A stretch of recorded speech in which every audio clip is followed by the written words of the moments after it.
A lot has changed in my life over the past 6 weeks, and for whatever reason, I haven't wanted to talk with you guys about it.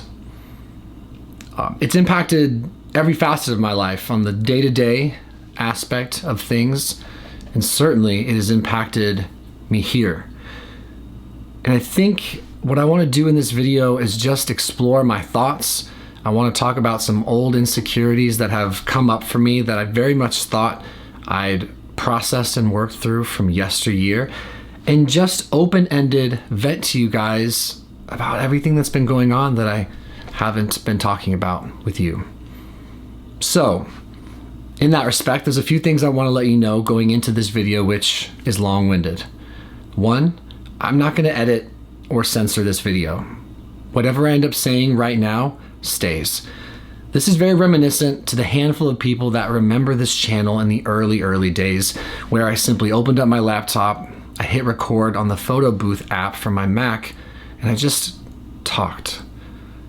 Unfiltered, unadulterated, unedited, unplanned. I did it for me, and it was very, very important to me back then.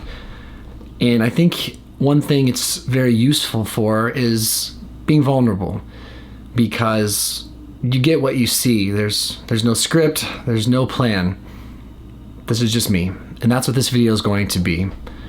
It's something I want to do for myself, but I certainly hope that it connects whomever decides to hang in there with me and go on a longer journey as far as exploring my thoughts, my experiences, a little bit of my past, and honestly, whatever comes out of my mouth. Okay, I laid the groundwork for what this video is going to be. I want to tell a quick story. When I was a kid, I remember always being incredibly proud that my dad was a doctor. He's a pediatrician, and a lot of you know who he is. If you type Dr. Paul on YouTube, you'll find him. That's my dad, and that's my second channel. And as a little kid, I very much absorbed a lot of messaging that doctors were so special and important, and someone or people to respect, and they are held in high regard. They're smart, they help other people, they're wealthy. And not only did I see that in my own day-to-day life, although my dad wasn't the type of person to flaunt or gloat. In fact, he was the type of person who, after working in a private practice that was very successful, he put on old beat-up sweatpants and moth-eaten shirts. That's the kind of guy he was. But to my first point, he was a doctor, and that made him someone important. That made him someone that people looked up to, and that made him someone who, in our community and in our culture, was revered. And I thought that was amazing until I started realizing that I wasn't a doctor. I mean, granted, I was a kid, but I didn't really think I would be a doctor either. And that planted one of my first initial seeds of deep insecurity surrounding those people in higher education. A fear of people who go far scholastically, and then even further, let's say, in a specialty like medicine or law or anything like that that requires further education, and that becomes increasingly more difficult to accomplish. I got afraid somewhere in there. I don't think TV and movies helped either. I don't think that helped either. This just popped into my head, but how many heroes or people that are so important in film and media are doctors and or are highly educated and so smart? That was always something that I noticed as a kid. Just think back to a character like Iron Man, I suppose, or the Hulk, Bruce Banner, Doctor Strange, if we're going to get more into modern characters as far as my exposure to them. These are men, in this particular example, who are so smart, but they're also strong, and they're handsome, and they're helpful, and they're charismatic, and all those things. I wonder how that impacted me. I wonder how that impacts a lot of people. When high school finished up, I started to realize that I needed to make a decision. and I needed to set myself up to be successful. And my model was medicine. My mom was also a nurse. My aunt was an OBGYN. My dad was this very successful, very prominent pediatrician. So I declared pre-med.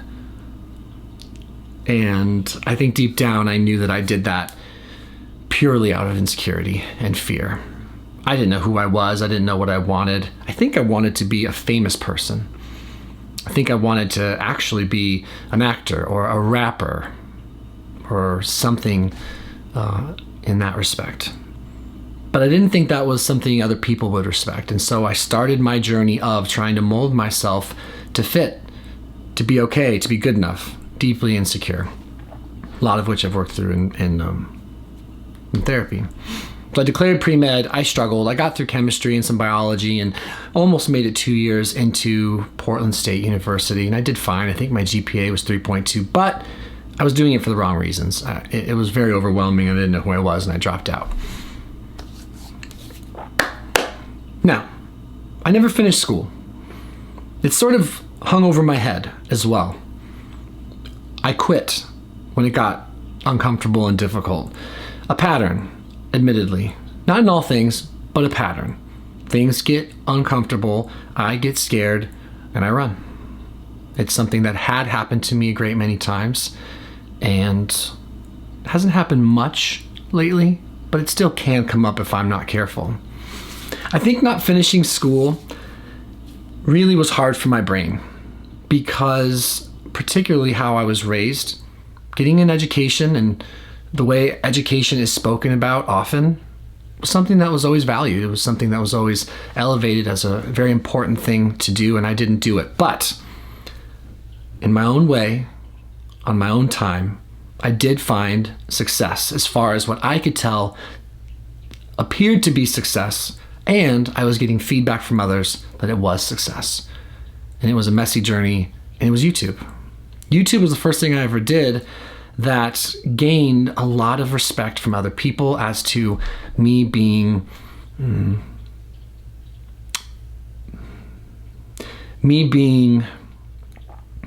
accomplished.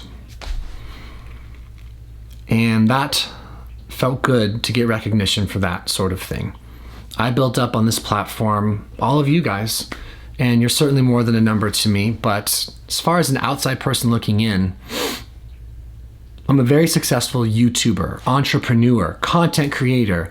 I'm a part of this new age field, if you will, that came from the internet era that most people won't do or can't do for whatever reason. It just worked for me, and it suits me, and I do love it. And I created this channel, and it's been one of the most incredibly powerful things I've ever done, both in how it's impacted my life and how I know it can and has impacted to varying degrees your guys' lives, whether it's me talking about my mental health experience and my addiction problems in the past and my tumultuous relationship with self. I've sort of done it here, and I found something important, and I know that. And I started another channel with my dad, and that became successful. And so there I was, someone who found success on his own. And there was a time when I gassed myself up about it. Anytime I would start thinking about, over the last, let's say 5-6 years, what I haven't done or what I didn't do, and let's say in somewhat more traditional route, or in a more traditional route when it comes to school, I would tell myself, yeah, but look what you did online. No one could have taught you that anyway. These are thoughts I would have in my head. You did it on your own. You figured it out. You stuck to it. You persevered. This is your creativity. God made you this way, and you should be proud and be excited because, let's say, someone who went to school, or a doctor, or a lawyer, or whatever, they didn't do this. They couldn't do this. I would have these conversations with myself occasionally. And it typically coincided with being triggered by a person or a TV show even, or a thought regarding higher education and how I never got any beyond the couple of years at Portland State University. An interesting dynamic in my head. The reason I'm sharing all this in such a long-winded way, one is to, again, to be raw and be vulnerable. But two, to set up something that happened about 5 or 6 weeks ago, but maybe really stemmed more like a year ago. Let's go back a year ago now. So fast forward. Those conversations in my head weren't perpetual. They didn't always happen, but occasionally they'd come up and I would try to soothe myself and I would deal with it the best I could. But I went through therapy, learned a lot about trauma, learned a lot about myself, processed a lot, and seemed to be very even-keeled about my place in the world, about not comparing myself to others, about finding acceptance and respect for every single person's journey, and to start understanding value in a more meaningful and thoughtful way, well beyond some metric merit, some financial marker, some physique, things like that. A year ago, my wife decided that she wanted to fulfill something that was hanging over her head, and that was finishing school as well. Her and I had that oddly in common. We both were a couple years into school before we decided not to finish. So she went back to school, and for the last year, she has been working really hard at Oregon State University, working towards becoming a physical therapist. But first things first, she's going to get a bachelor's in kinesiology. She might minor in something else as well. And I always have admired that, as you know, and thought that was really cool and a bit scary, but really cool.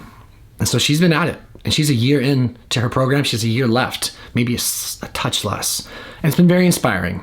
And it has brought up some internal thoughts and reflections, much like the ones I discussed when I first started this video.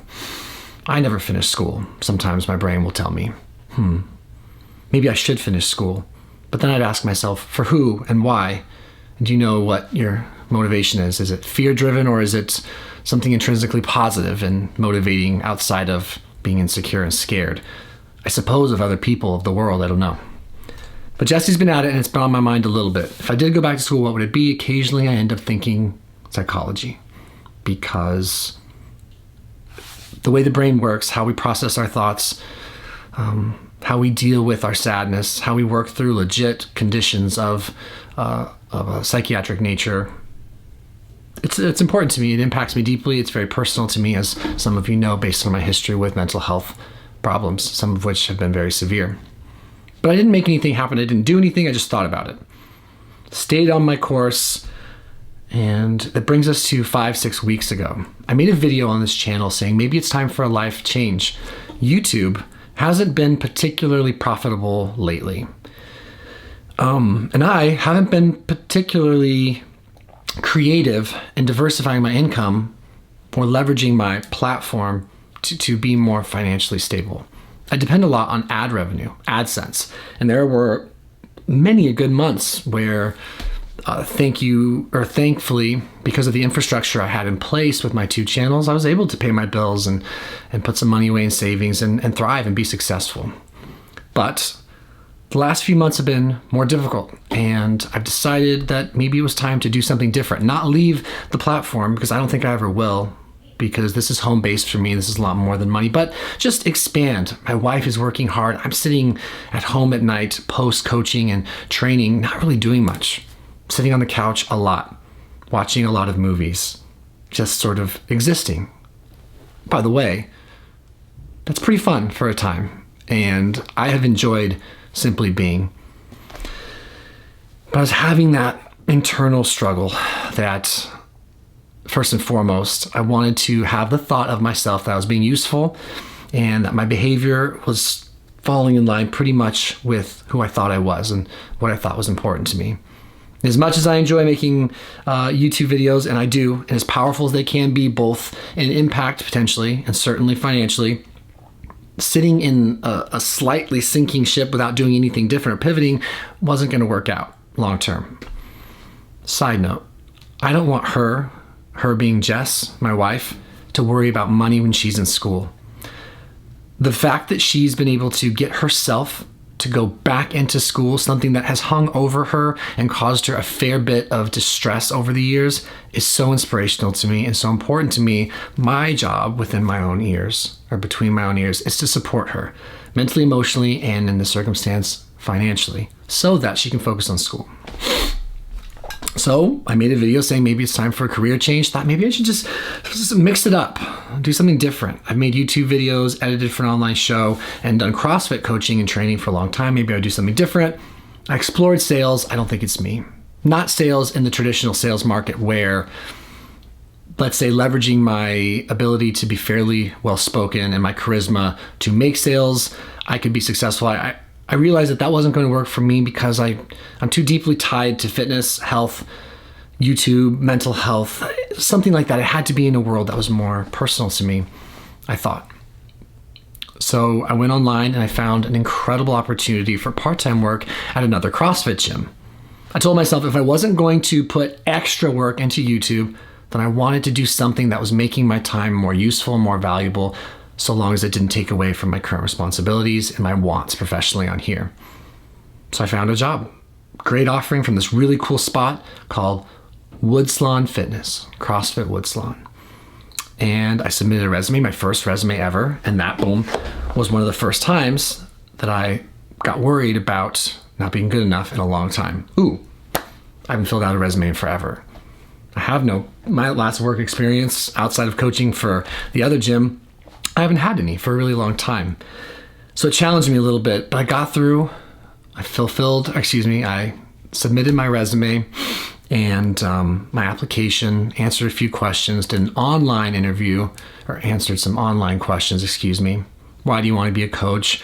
What's important to you in your life? Things like that. And then I did an in-person interview, and then I started my process, essentially like a 3-week process of being vetted for a position at this really, really cool gym. We're going all the way full circle now. The owner, his name is Dan, is a very kind, charismatic, and educated person. He has, if I'm not mistaken, a master's in cognitive behavioral science. And then the best I can describe it, he was a physician assistant for surgery. So surgical physician assistant, among other things. If he or someone he loves happens to watch this, I'm not entirely sure that's right. But it's close. It's in that world. He works in medicine. You son of a gun. I forgot to charge the battery. Oh, and I'm flowing so well. Let me fix this. And we're back. Not too bad. So the one break in the video. So Dan, I meet Dan, and he has so many of the qualities that frankly remind me of my dad. And this is both inspiring, soothing, oddly, and intimidating. Because while I have learned to embrace myself, show respect for my own wants and my own proclivities, and embrace my creative side and what makes me tick, I've still experienced over the years a potential opportunity to separate myself from those who fit that mold of higher education. Well, I have a lot of things and I've done a lot of things, but I'm not like you in that way. A strange division that I put there that no one put there for me, nor has anyone I've ever met who happens to have gone down that route has ever mentioned. In fact, I've always experienced tremendous amount of respect, support, and even praise for the things I've accomplished in my life. And I got that from Dan as well. So we did the interview process and it was wonderful. He asked a lot of great questions. I'm very calm in those situations. I've realized about myself, I'm used to being in front of people. I'm used to making content here. I'm used to expressing myself in a calm way. And we had a good interview. And I got to meet his head trainer named Tyler. Now, Tyler is a physical therapist, the exact same career that my wife is headed for. He's a doctor of physical therapy. Yeah, exactly. Another person who, of course, I'm inspired. It's just something I've never done. But another person that causes me and some little version of me, some scared, insecure version of me that is certain that I will find confirmation that there's something bad or wrong about me, to freak out. And I'm pretty good at soothing little me and being the parent I need any given time. So I meet Dan, awesome. I meet Tyler, fantastic. I'm inspired, I'm enthused, and one thing is for sure, I'm getting outside of my comfort zone. I've been working for myself for a long time. I go through the vetting process, a 3-week process, and it was pretty stressful. And I noticed that my obsessive thoughts and my spiraling ruminations about school, those who are educated, and myself in that context, I noticed it got worse. But discomfort is a really good opportunity for me to grow. I've learned that as well. I didn't want to run from it. I knew that this was something that was going to be important for me to address and face and process, because it's there and it used to be there. And even though it hadn't been there for a long time, it came back. I then meet another coach who's just wrapping up her fellowship, who's going to be a clinical psychologist. And I kind of started laughing. I was like, cool, everyone I meet at this place, they do what I do in that they are fitness leaders and group leaders and coaches in this space, the health and wellness space, but they also have very diverse and very cool, colorful backgrounds outside of fitness. So I kind of thought that was funny because clinical psychology is something that has always interested me. And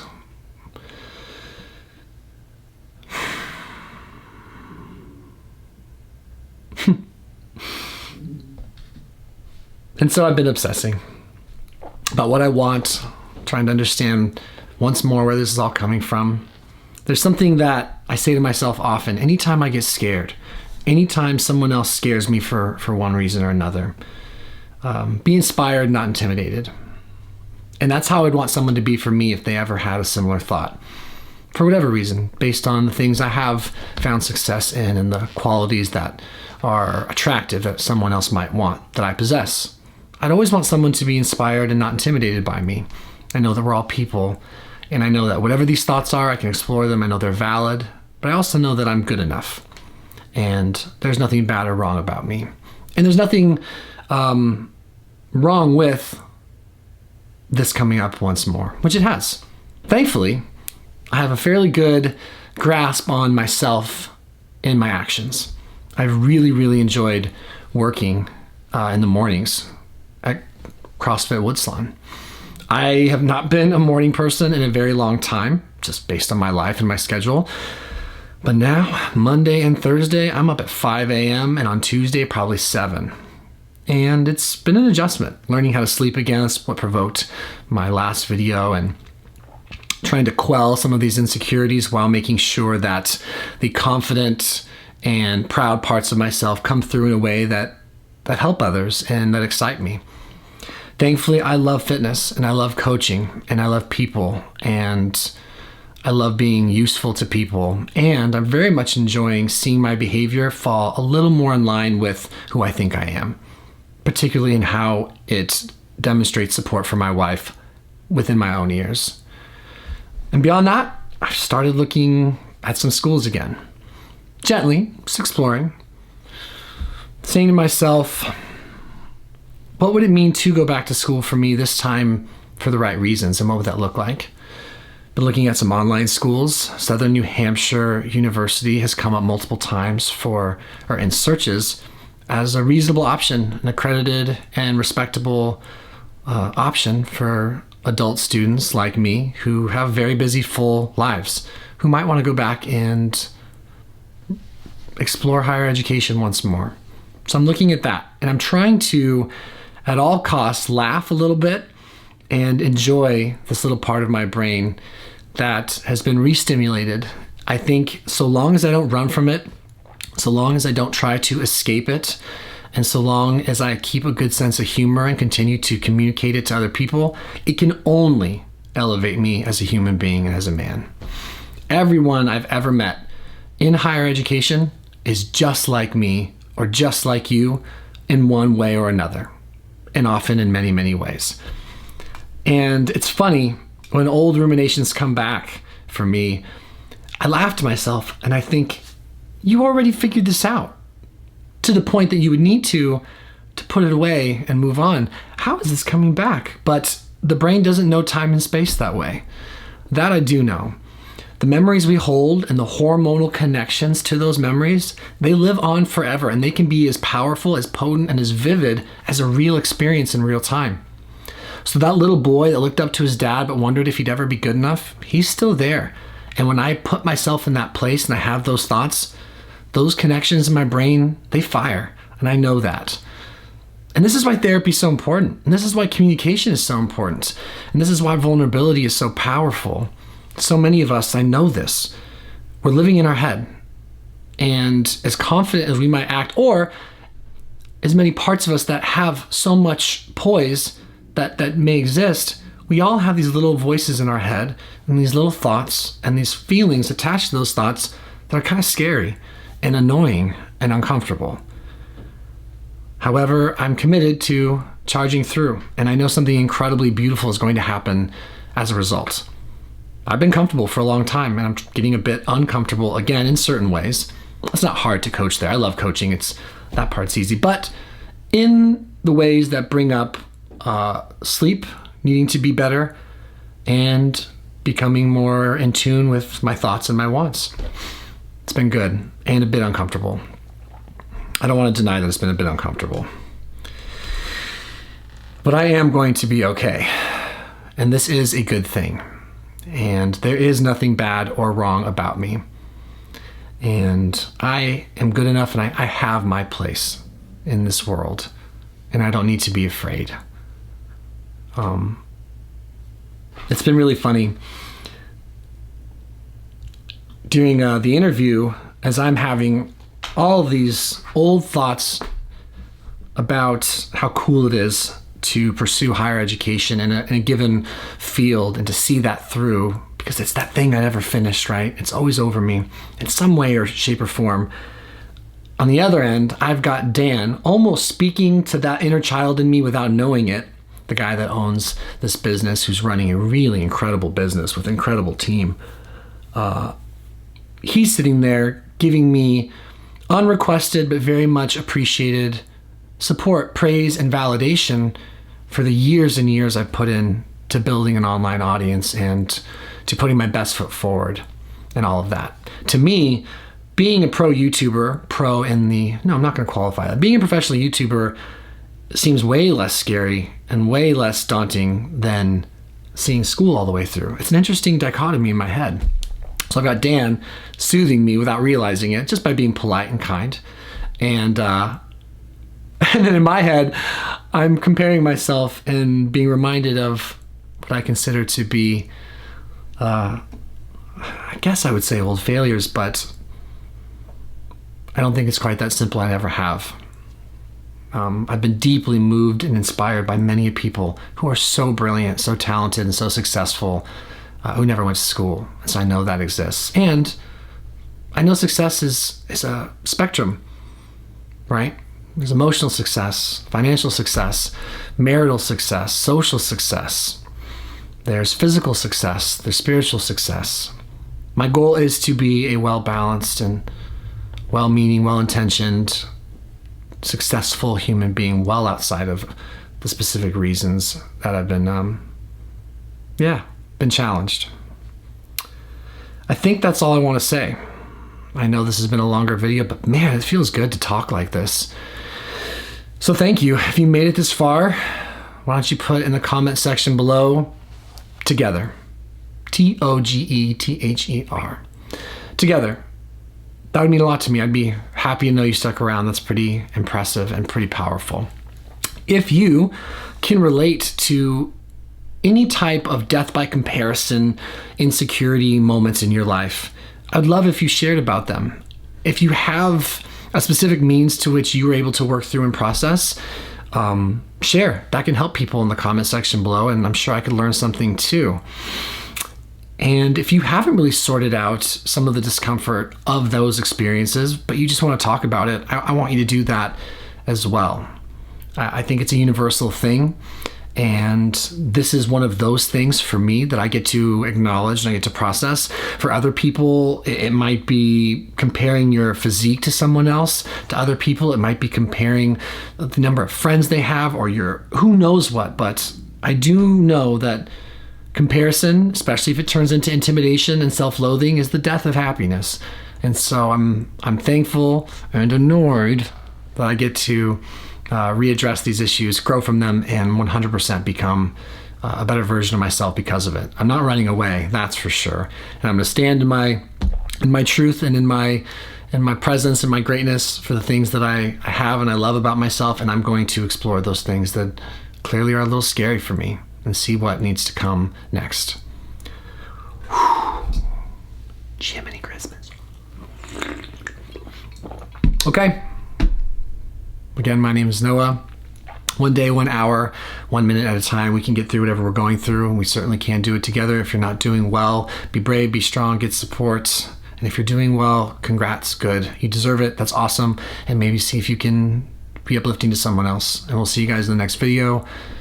Thank you for letting me vent. Thank you for letting me just get this out of my system and into the world. This channel was founded on these types of videos. And if there's still videos that people enjoy, they certainly feel good for me to make. And there's certainly something I'd be interested in doing more of. All right, till next time. Adios, my friends.